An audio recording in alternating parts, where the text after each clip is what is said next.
Ya, terima kasih Anda masih bersama kami. Kita lanjutkan kembali, menarik sekali begitu ya.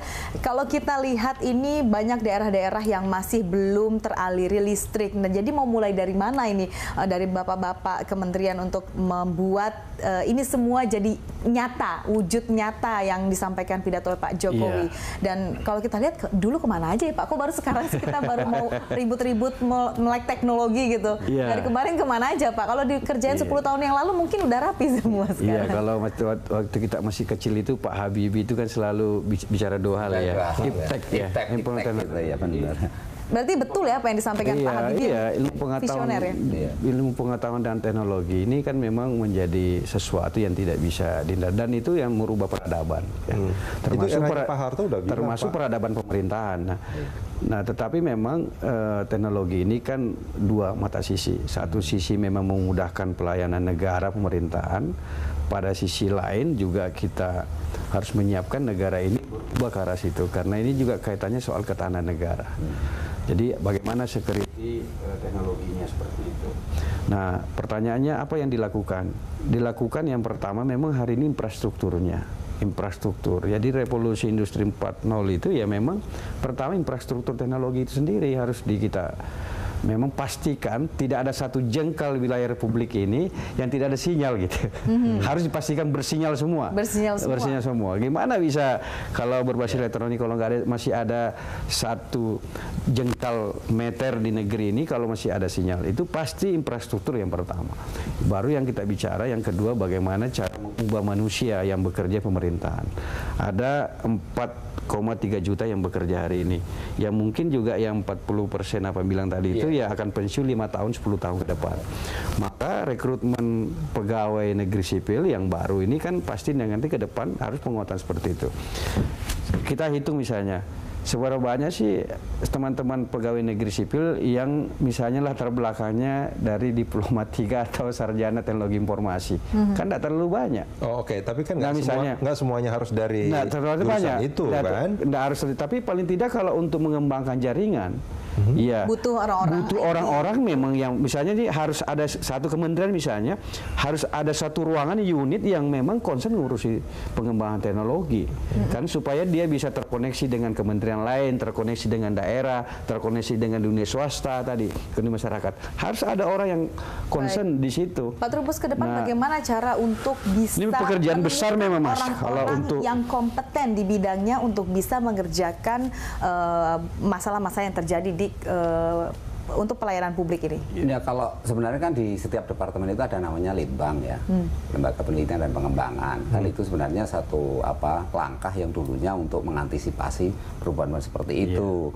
Tetapi memang di dalam prakteknya kan kemudian yaitu tadi setiap kementerian, setiap KL lah, kementerian dan lembaga itu punya ego sektoral sendiri-sendiri. Ya, akhirnya yang terjadi kemudian ada kementerian yang memang maju di dalam teknologinya, tapi ada yang tidak. Seperti juga daerah gitu. Sorry, koreksi kalau saya salah nih Pak Bahtiar. Bahwa Litbang di tiap kementerian lembaga itu tidak diisi semuanya oleh orang-orang yang ahli teknologi sebetulnya kan? Iya. Hanya orang-orang yang mampu melakukan mungkin semacam konsentrasinya belum di sana. Belum ke sana kan? Jadi gini loh Mas. Itu adalah tempat buangan. Kalau saya sih tidak dimanfaatkan. Bukan soal namanya ya, nama unit kerjanya soal Litbang atau bukan gini loh. Bagi saya ketika ini akan dilakukan, berarti bayangan saya begini, di setiap unit kerja pemerintahan, baik di pusat maupun daerah, harus ada satu unit yang konsentrasi untuk memikirkan pengembangan teknologi. Termasuk rekayasa untuk pengembangan sistem, termasuk menyiapkan manusia yang menggunakan teknologi. Nah, Pak Bahtiar, ini menarik sebetulnya apa yang disampaikan Pak Bahtiar. Ada beberapa daerah yang sudah cukup maju dan memang mereka melakukan upaya perbaikan pelayanan menggunakan teknologi. Enggak, sebentar.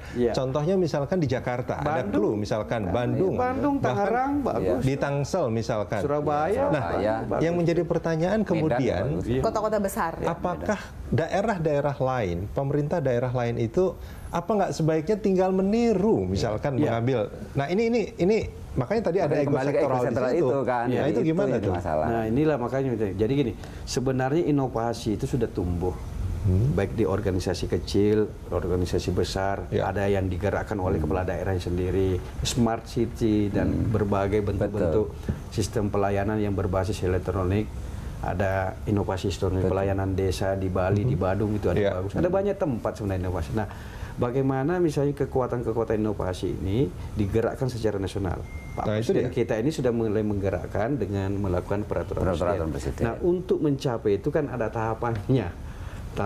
Tadi menyiapkan infrastruktur teknologinya, menyiapkan manusianya, mengubah pola pikirnya.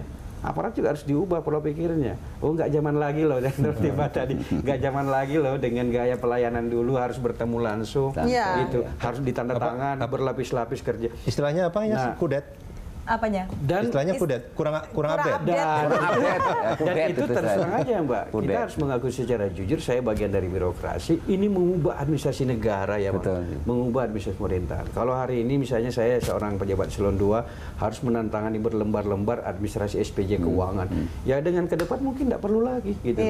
Kemudian harus rapat perjalanan dinas ke sana kemari, ya ke depan ya ngapain lagi? Kalau misalnya mau cari data harus buka-buka kertas banyak banget gitu, segala data harusnya sudah terkomputerisasi. Jadi, saya bayangkan ya, mungkin jumlah pegawai juga nggak banyak. Contoh misalnya tol, dulu kan masih ada petugas di tol, sekarang begitu ini kan nggak perlu lagi. Dulu masih ada pintu. Nah, bayangan saya kalau itu terjadi, berarti mengubah manajemen pemerintahan dan sistem pemerintahan kita, baik eksekutif maupun legislatif. Rapat-rapat sudah e-paper kan kalau di Jepang. Jadi sebuah negara misalnya kita ambil contoh yang sudah... Anda sebetulnya sudah tahu ya, tapi penerapannya kenapa baru sekarang? Kenapa nunggu Pak Pidato, Pak Presiden Pidato dulu? Nah, sebenarnya perubahan sudah itu political will itu lebih dikuatkan lagi kan gitu. Gitu ya. Jadi sebenarnya udah ada, tapi kita nggak melihat masyarakat kayaknya masih pakai konvensional aja, apalagi kalau perizinan. Nah, perubahan itu kan perlu waktu, perlu waktu ya. Dan memang negara kita ini ya kita syukurlah hari ini kan kita pemerintahan ini mau berubah. Karena memang kami hari ini ada pemerintah hari ini sadar bahwa kalau pemerintahan tidak berubah dia akan ketinggalan. Maka dan ini tadi manusia yang kita layani kan sudah berubah. Tadi adik-adik kita sudah ya nggak mau repot kan. Kalau ngurus sesuatu ya mungkin nggak perlu ke kantor kecamatan, dari rumah aja, dari kamar tidur. Apalagi kalau menghadapi anak-anak muda milenial saat ini ya Pak. Tetapi membayangkan Indonesia ini jangan hanya Jabodetabek. Iya kan, bayangkan coba masyarakat kita yang masih tinggal di pegunungan. Ya pegunungan. Nah itu, kenapa nggak 5 tahun yang lalu? Tapi jangan ngebayangin yang di pegunungan sebetulnya Pak. Yang tidak di pegunungan saja, yang kalau yang di pegunungan mungkin tantangannya lebih banyak gitu kan. Tapi yang tidak di pegunungan lah, kan itu yang harus dikerjakan dengan segera. Tapi yang saya mau bilang gini Mas, bahwa perubahan yang diperintahkan oleh Pak Presiden ini kita sambut positif. Bahwa ini adalah sebuah visi, misi pemerintahan yang sangat positif, bahwa kami yang ASN ini harus berubah, harus melek dengan teknologi, harus belajar, mau tidak mau, mau tidak mau harus mengikuti perkembangan teknologi. Dan kami di birokrasi ya, termasuk di Kementerian Dalam Negeri ya, sebenarnya sudah menjalankan itu. Tahapan perubahan. Ini sebetulnya kalau kita bicara zaman itu adalah roda. Kalau kita nggak mengikuti zaman, pasti akan kerindas sama zaman. Kerindas sama rodanya sendiri. Istilah kerennya itu pemerintahan itu akan mengalami entropi. Kemunduran kalau dia tidak menyesuaikan. Baik, Pak Trubus, catatan sedikit singkat saja. Apa yang mungkin Anda bisa lihat dari pidato Pak Presiden gitu untuk melakukan perubahan ini? Bagaimana mungkin Anda masukan kepada pemerintah apa yang harus dilakukan supaya ini tidak jadi 20 tahun nanti ke depan? Iya, kalau menurut saya sih segera melakukan pembenahan. Mulai dari mana menurut Anda? Mulai dari unit-unit yang sudah di ini. Misalnya kalau kita lihat di Sumatera Utara itu ada diluncurkan kemarin itu aplikasi mengenai Siskopat. Jadi sistem informasi koordinasi antar daerah. Nah, mereka tidak lagi rapat harus bertemu, mereka sudah pakai sistem itu. Nah, di situ dia modelnya jadi paperless, semuanya nggak pakai kertas lagi, dan itu efisien sehingga efek dominonya besar dalam arti semua aktif di situ, semua terekam semua. Nah, tetapi kan itu model itu hanya berlaku di Sumatera Utara, di Medan. Nah, bagaimana di tempat lain? Misalnya kalau di Surabaya itu di sana diterapkan misalnya musrenbang. Nah, itu kan mungkin masyarakat harus ini ada aturan terpusat gitu ya. Mudah-mudahan untuk sama semua biar sama rata. Apa yang terjadi di Sumatera Utara, di Jakarta, di Bali, di Bandung, di Surabaya ini jadi resonan dan diikuti oleh daerah lain. Gitu, ada satu hal Mas yang patut saya sampaikan gini. Di pemerintahan itu kan ada kaitannya dengan otoritas. Ada otoritas pemerintah pusat, ada menjadi otoritas provinsi, ada otoritasnya kabupaten kota, ada otoritasnya desa. Nah, kemudian diikat dengan teknologi. Tapi kan kalau pemerintah ini bedanya dengan swasta ini kan otoritas-otoritas itu ada yang tidak bisa dipindah-pindahkan begitu saja.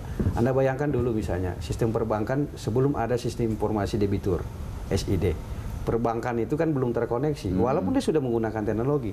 Nah, tadi yang disampaikan oleh Bang Trubus ini kan sudah ada banyak inovasi-inovasi bagus dalam pelayanan pemerintahan baik di Jakarta maupun di daerah-daerah. Nah, tetapi ini kan masih inovasi parsial. Bagaimana mengintegrasikan ini menjadi satu sistem teknologi informasi pelayanan pemerintahan yang memang dari Jakarta sampai di desa itu menjadi satu sistem pelayanan pemerintahan yang berbasis elektronik. Nah, untuk menuju ke sana ada perubahan manajemen pemerintahan. Berarti kan harus ada kaitannya nanti regulasi tata kelola pemerintahan. Kelembagaan negara pasti harus berubah. Undang-undang administrasi keuangan negara harus berubah, administrasi pemerintahan harus berubah. Penguatan ini karena itu baru bisa jalan kalau diikuti dengan perubahan tata kelola negara, kebijakan negara juga untuk mengubah ke sana. Nah, itu perlu dukungan semua pihak. Itu dia yang akan kita dukung. Baik, Pak Bahtiar, Pak Trubus, terima kasih banyak sudah bersama kami di Lunch Talk. Iya, pemirsa, demikianlah program Lunch Talk hari ini. Anda bisa mengirimkan informasi dan saran kepada kami lewat email di redaksi@berita1.tv atau follow kami via Twitter, Facebook, YouTube, dan Instagram. Nantikan Lunch Talk setiap hari pukul 13 waktu Indonesia Barat. Terima kasih, sampai jumpa.